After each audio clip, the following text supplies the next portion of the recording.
vraies voix Sud Radio. C'est une autre image du week-end lors d'une des manifestations contre le pass sanitaire. Je le rappelle, près de 200 000 Français ont manifesté dans toute la France contre le pass sanitaire, son extension du moins. Et à un moment, des manifestants du côté de Montpellier sont passés devant une tente sous laquelle un pharmacien opérait des dépistages anti-Covid et ils s'en sont pris à ce pharmacien. Écoutez. Collabo, assassin, ne mets rien dans mon nez.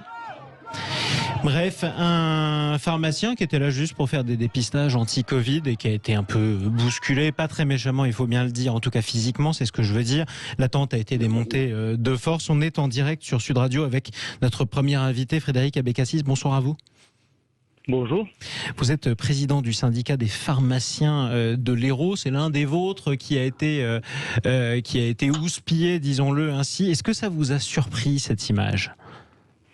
Ça m'a surpris et ça m'a choqué, bien évidemment, qu'on puisse s'en prendre à des professionnels de santé qui font le travail que l'État leur demande de faire et qui accomplissent leur mission de professionnels de santé.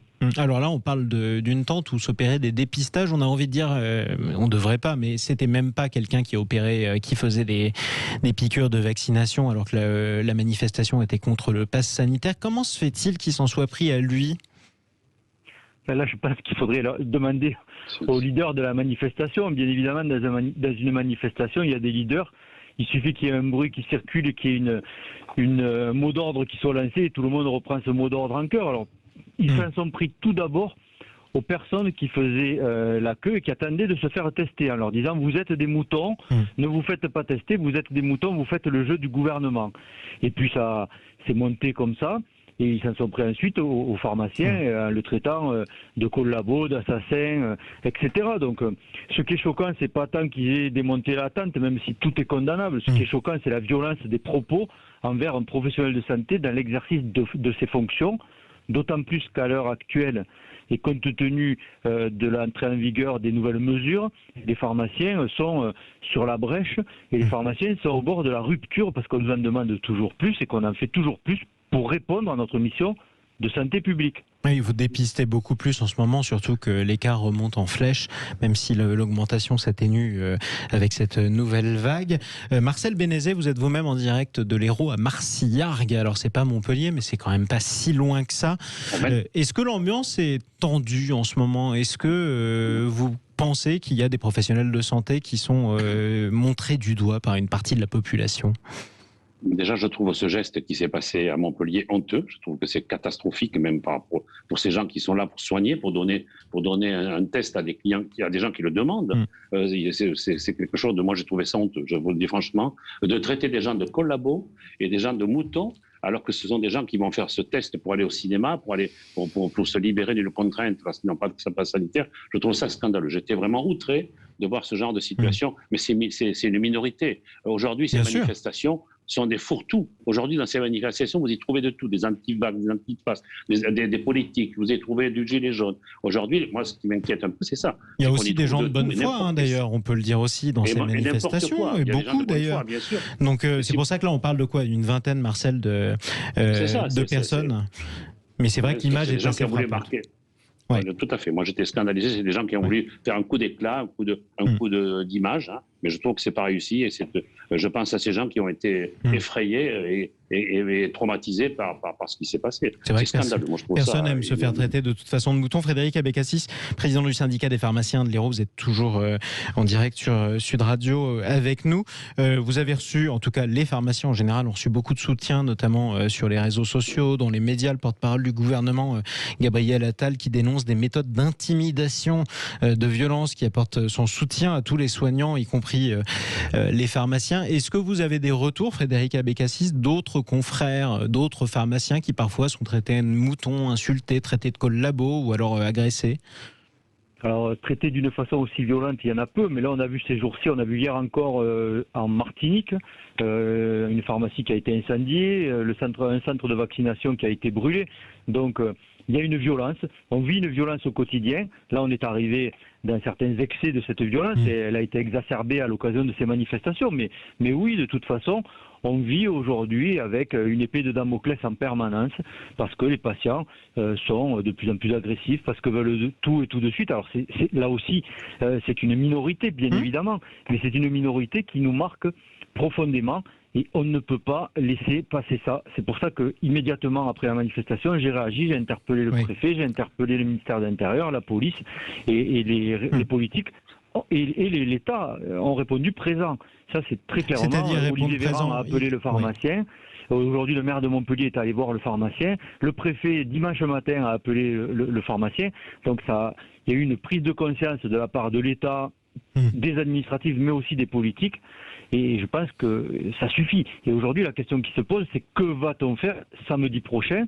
Faut-il continuer le samedi à organiser cette mission de service public et continuer à dépister dans les villes où il y a une manifestation ? Ou faut-il arrêter ?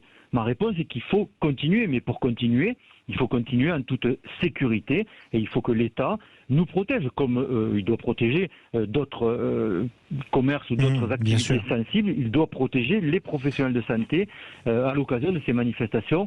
Nous sommes la liberté, les professionnels de santé, parce que se vacciner, tester, comme ça a été dit précédemment, c'est pour permettre de retrouver la liberté qu'on avait il y a 1 an et demi. Et la liberté, elle n'est pas du tout du côté de ceux qui participent à ces manifestations. Et on peut se demander qui sont réellement les moutons. En tout cas, c'est vrai que là, on parle, Tom Conan, justement de 200 000 manifestants dans toute la France. Ça, c'est les chiffres du ministère de l'Intérieur.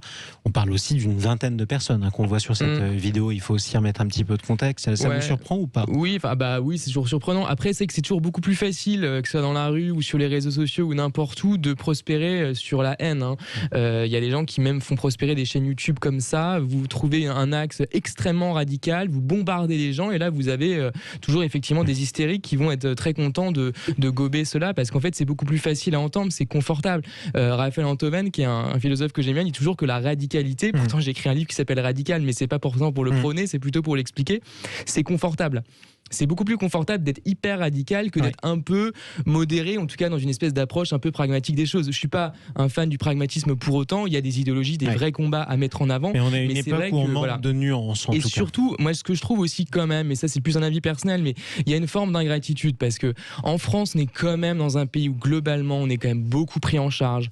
Il y a beaucoup de dépenses publiques, il y a beaucoup d'aides, dont la plupart sont tout à fait pertinentes, c'est pas le problème. Les tests, par exemple, ils faisaient les dépistages, ils sont encore gratuits, c'est pas le cas dans tous les pays. Sont encore gratuits, tout à fait. La vaccination, elle est gratuite. Il y a quand même un grand nombre quand même de dispositifs de santé, de dispositifs sociaux, toutes les aides qu'il y a eu pour les secteurs qui ont été évidemment confinés, etc. Donc, il faut quand même réaliser ça. Pour d'autres pays, c'est pas le cas. Vous avez des pays, même l'Angleterre par exemple, quand vous devez faire des tests, c'est beaucoup plus cher. Ça restreint l'accès. Donc, soyons quand même un peu aussi redevables, pas forcément vis-à-vis du gouvernement, pas du tout, mais par rapport à l'État et aux institutions.